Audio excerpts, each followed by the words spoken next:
যে মেহরাব এত হার পায়ে হয়ে গিয়েছে।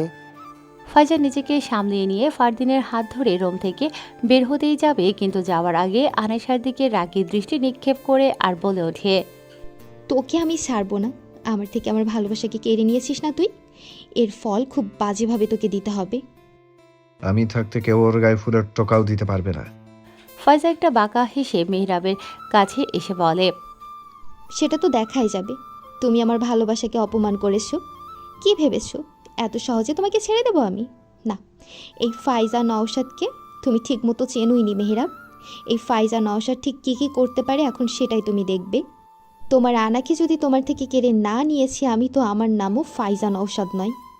বলে এক মুহূর্ত সেখানে না দাঁড়িয়ে ভাইয়ের হাত ধরে ফাইজা চলে যায়।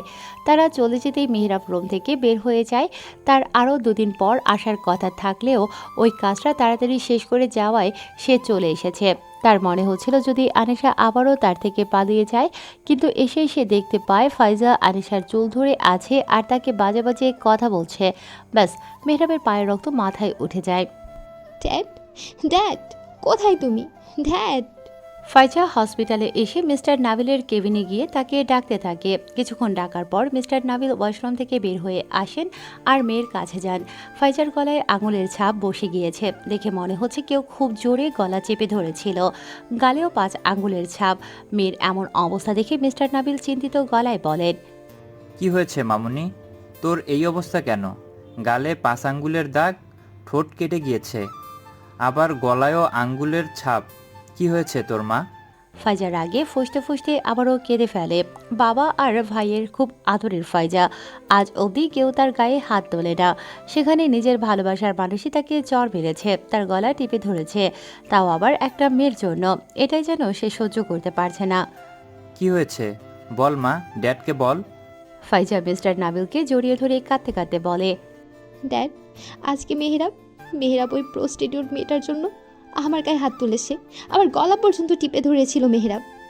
ফাইজার কথা শুনে মিস্টার নাবিলের রাগে কপালের রগ ফুলে উঠেছে।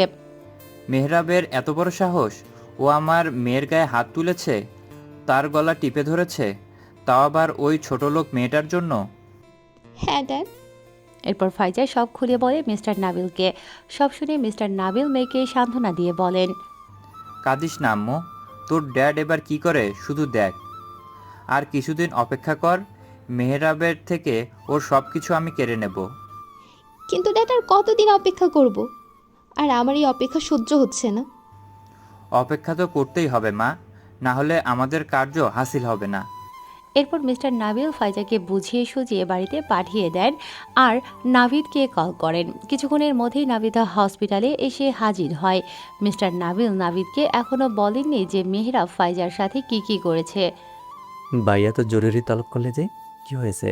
যত তাড়াতাড়ি সম্ভব ওই মেহরাবকে শেষ করতে হবে, সাথে ওই মেয়েটাকেও। নাভিদ ভাইয়ের কথার মানে বুঝতে না পেরে বলে, মানে ওই মেহরাব আজকে কি কি করেছে জানিস? কি করেছে ও? মিস্টার নাবিল নাভিদকে সবটা খুলে বলেন। সবটা শুনে নাভিদের মাথা খারাপ হয়ে যায়। তার মন চাইছে এখনই মেহরাব আর আনিশাকে জ্যান্ত আগুনে পুড়িয়ে মারতে। মেহরাবের কত বড় সাহস যে সে ফাইজার গায়ে হাত তুলেছে। এবার তো কিছু করতেই হবে। দিন দিন মেহরাব ফাইজার সাথে যা করছে সেটা মাত্রাতিরিক্ত হয়ে যাচ্ছে। ওই ড্রাগের পরিমাণ আরও বাড়িয়ে দাও ভাই, যেন ও আরও হ্যালুসিনেশন করে আর নিজের হাতেই আনেশাকে খুন করে। আর তারপর মেহরাবকে ওই অবস্থায় গাড়ি চাপা দিয়ে ওপরে পাঠিয়ে দেবো আমি। পাগল নাকি? এখন যদি ডোজ বাড়িয়ে দেই তাহলে ফারদিন আমাকে সন্দেহ করবে। ও এমনিতেই আমাকে একটু একটু সন্দেহ করতে শুরু করেছে। এমন তাড়াহুড়ো করা যাবে না, আর ভালো করে একটা প্ল্যান করতে হবে। ভাই আমার মাথা কাজ করছে না, ওই মেহরাব আমাদের মেয়ের গায়ে হাত তুলেছে। আমার কাছে একটা প্ল্যান আছে। কি প্ল্যান? আমি যদি তোকে মেহরাবের হাতে তুলে দিই তাহলে আমি ওকে যা যা বলবো ও তাই তাই করবে। মানে? মিস্টার নাবিল বাঁকা হেসে বলেন, আমি মেহরাবকে বলবো আমার কাছে এমন একটা ক্লু আছে যার দরুন মেহরাব তোকে আর নওরিনকে খুব সহজেই পেয়ে যাবে আর তোদের উচিত শাস্তি দিতে পারবে। এর বদলে ওকে ফাইজাকে বিয়ে করতে হবে, আর তারপর আমাদের কাজ শুরু হবে। ফাইজার সাথে একবার বিয়েটা হয়ে গেলে ওই মেহরাবকে হাতের মুঠোয় পেয়ে যাব আমরা। ও নিজেই আমাদেরকে খুঁজে বের করতে পারবে। জানেই তো ও কেমন, ওর কাছে এইসব বা হাতের খেল। কিন্তু ও ইচ্ছে করে আমাদেরকে খুঁজে না, কারণ ও এখনও মনে করছে যে আনাইসা আমার মেয়ে, তাই তো ও দেরি করছে। পারলেই বা কি, ওই ক্লুটা মেহরাবের জীবন বদলে দিতে পারে। আর তাছাড়া আমি ওকে বলবো তোকে আর নওরিনকে খুঁজে পেতে আমি সাহায্য করব। মেহরাব এমনিতেও আমাকে খুব বিশ্বাস করে। আমার একটা মিথ্যে ক্লুতে আনাইসাও খতম, আর মেহরাব ও আমাদের হাতের পুতুল হয়ে যাবে। মেয়েরাবের আমাকে আর নরিনকে খুঁজতে কারোরই সাহায্য প্রয়োজন নেই ভাই, ও একাই 100। উফ, তুই বিষয়টা বুঝছিস না কেন? তুই যেই ড্রাগসটা মেহরাবের জন্য এনেছিস সেটা ধীরে ধীরে ওর ব্রেন কার্যক্ষমতা কমিয়ে দেবে। ওর ওই তুখোর ব্রেন দুর্বল হয়ে যাবে। আর তারপর আমি ওকে যা যা বলবো ও সেটাই চুপচাপ মেনে নেবে। কিন্তু এর জন্য ডোজটা বাড়াতেই হবে। তবে এখন এই কাজ করা যাবে না। তাহলে কখন করবে? কালকে আমি নিজেই মেহরাবের সঙ্গে কথা বলতে যাব। আমার প্রস্তাব রাখবো ওর সামনে। যদি রাজি হয় তো ভালো, আর যদি না হয় তাহলে। মেহরাব সেই যে নিজের রুমে গিয়েছে, তারপর আর একবারও বের হয়নি রুম থেকে।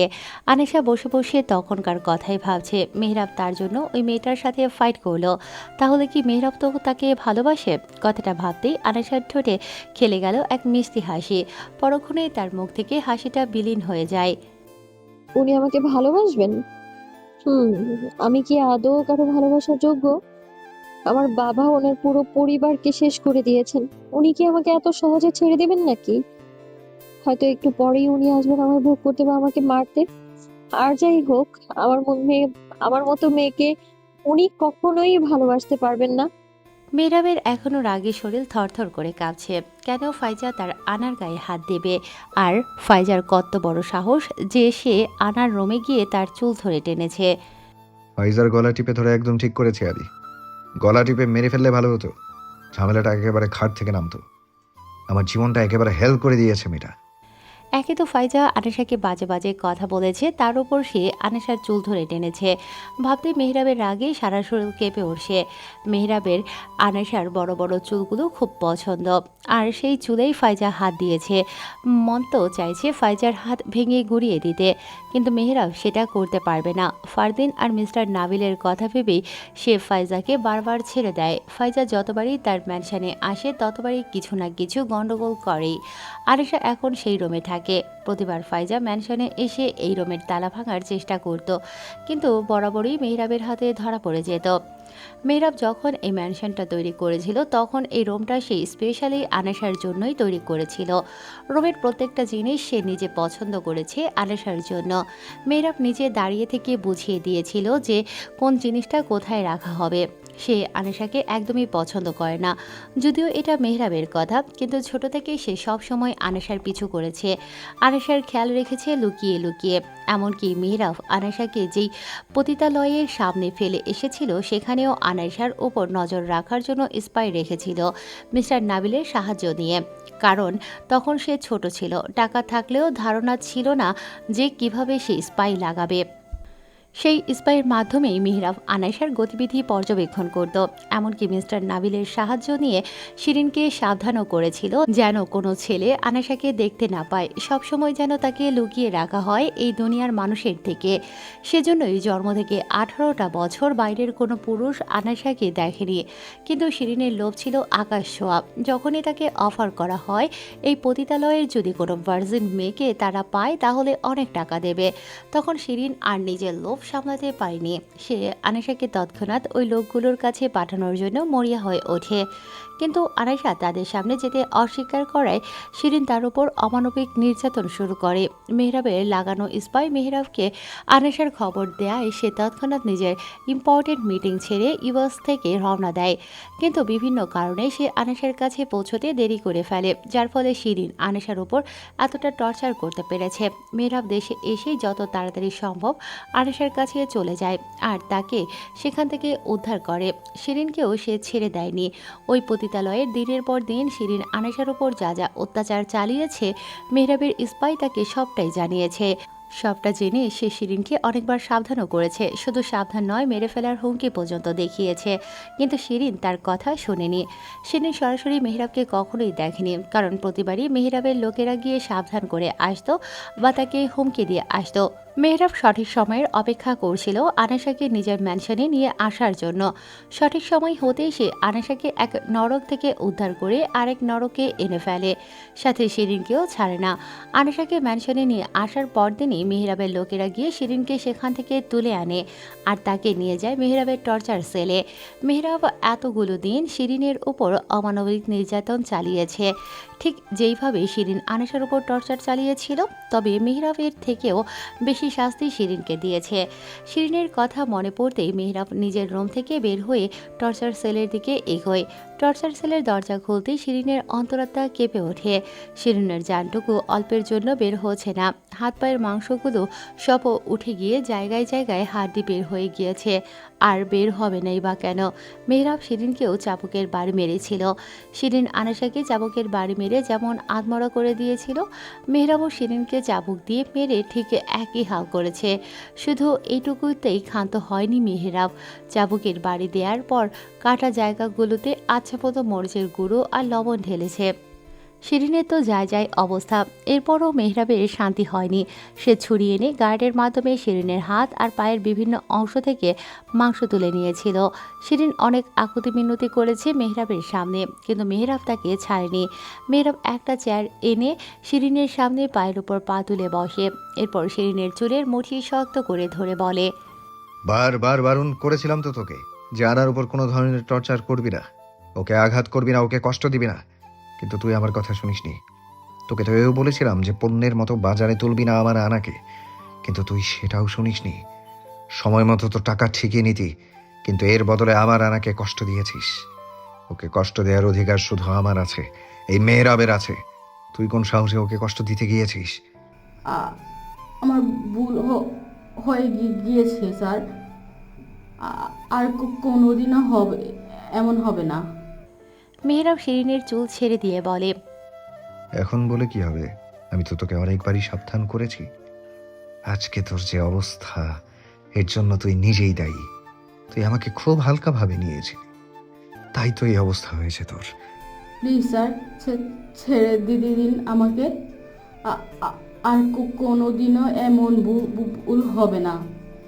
মেহরাব অড্ড হাসিতে ফেটে পড়ে।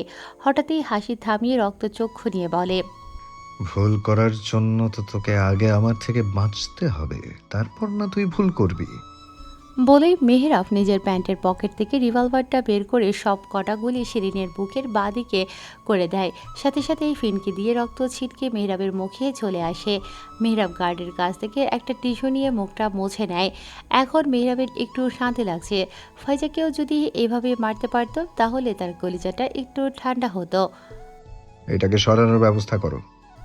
বলেই মেহরাব টর্চার সেল থেকে বের হয়ে যায়। মেহরাব সোজা নিজের রুমে গিয়ে ওয়াশরুমে ঢুকে পড়ে। এসে থেকে তো একটু রেস্ট পর্যন্ত নিতে পারল না।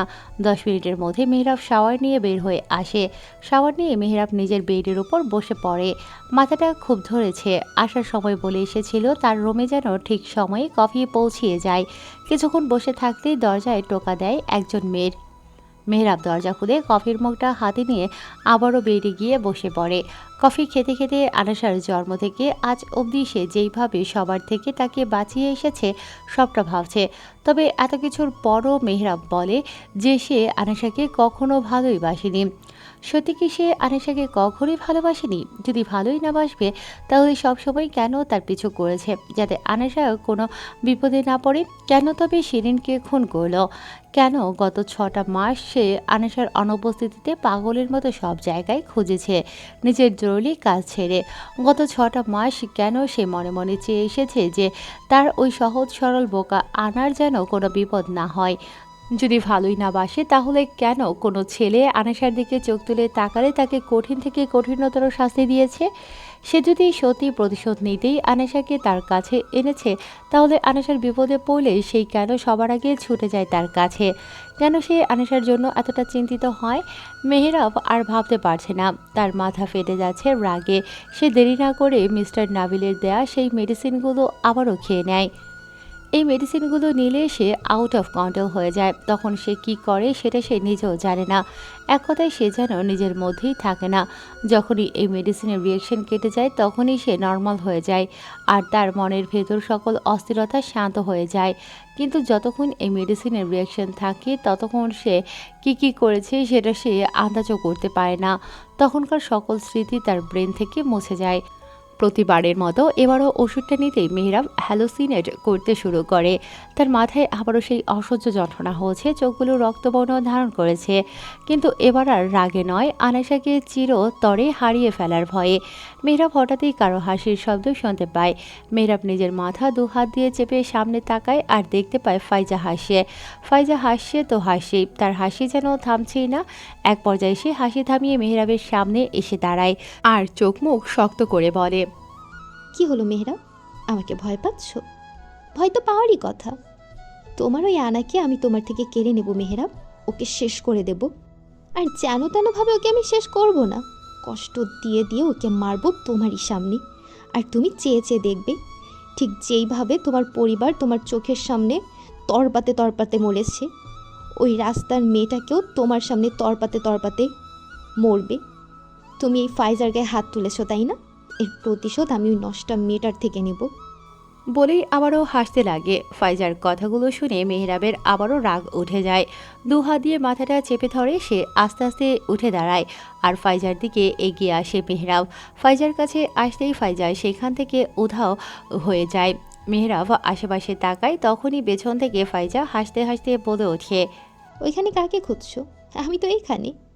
আমাকে তুমি ধরতে পারবে না। ওই নষ্টা মেয়ের জন্যই তো তুমি আজকে আমার সাথে এমন করেছো। আমি ওকে ছাড়বো না। মেহরাব পেছনে ঘুরে আবারও ফাইজাকে ধরতে যায়, কিন্তু সেই রুমে থাকা বড় ফুলদানির সাথে ধাক্কা খেয়ে পড়ে যায়। ধাক্কা খাওয়ার ফলে ফুলদানিটা সজোরে মাটিতে পড়ে ভেঙে যায়।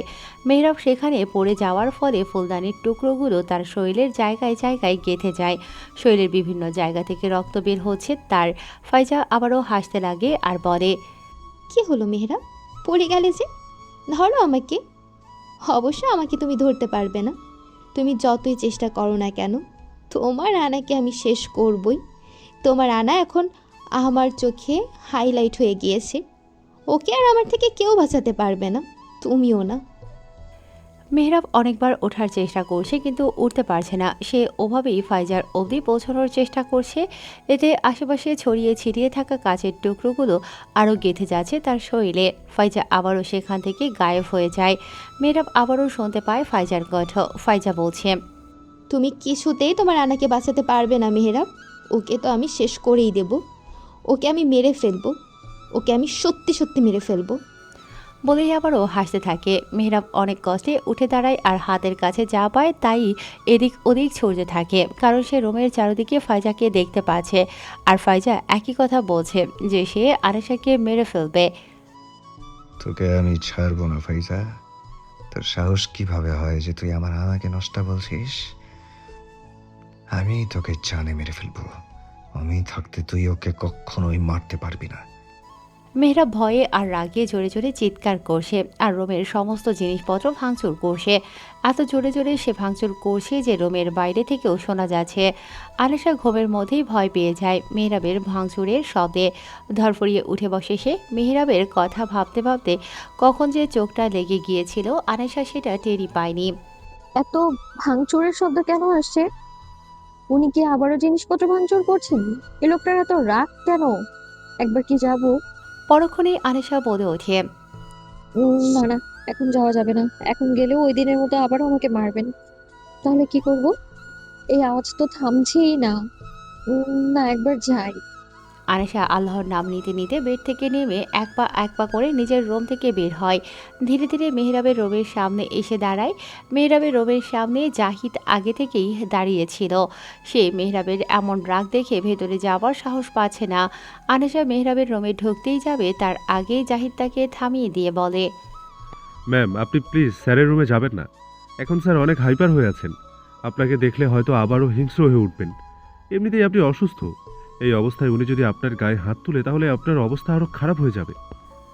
আনেশাও জানে যে মেহরাব খুব রেগে আছে, তাকে দেখলেই হয়তো আবারও ভায়োলেন্ট হয়ে যাবে। কিন্তু আনেশা তবুও বুকে সাহস জুগিয়ে জাহিদকে বলে, আমার কিচ্ছু হবে না ভাইয়া, আমায় যেতে দিন। উনি যেভাবে ভাঙচুর করছেন এতে ওনার লেগে যেতে পারে। আর আমি আপনার থেকে ছোট, আমি আপনার বোনের মতোই, আমাকে প্লিজ তুমি করে বলবেন। আনেশার কথা শুনে জাহিদের চোখে পানি চলে আসে।